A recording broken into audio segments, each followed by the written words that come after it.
ଇଲେଇଜଙ୍ଗଠାରେ bus ସହ ପରିବା ବେପାରୀ ଧକ୍କା, 2 ଗୁରୁତର।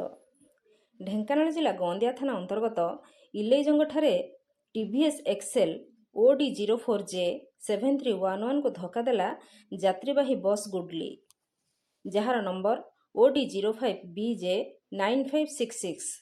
ବସ୍ଟି ଗଅଁଦିଆ ପଟୁ ଭୁବନ ଯାଉଥିବା ବେଳେ ଇଲେଇଜଙ୍ଗଠାରେ ଘଟିଛି ଦୁର୍ଘଟଣା।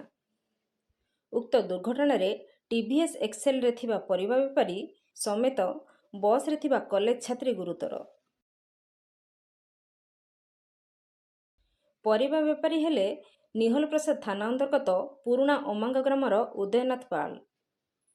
ଆଜି ଷଡ଼ଙ୍ଗୀ ସାପ୍ତାହିକ ହାଟ ଥିବାରୁ ଗଅଁଦିଆ ପଟୁ ବାଇଗଣ ନେଇ ଷଡ଼ଙ୍ଗୀ ହାଟକୁ ଯାଉଥିଲେ ଉଦୟ ଏବଂ କଲେଜ ଛାତ୍ରୀ ଜଣକ ହେଲେ ଷଡ଼ଙ୍ଗୀ ଗ୍ରାମର ଲିଜାରାଣୀ ଦେହୁରୀ।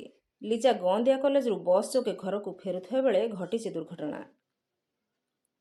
ଉଦୟଙ୍କ ସ୍ୱାସ୍ଥ୍ୟ ଅବସ୍ଥା ଗୁରୁତର ଥିବାରୁ ତାଙ୍କୁ ଢେଙ୍କାନାଳ ମୁଖ୍ୟ ଡାକ୍ତରଖାନାକୁ ପଠାଇ ଦିଆଯାଇଥିଲା।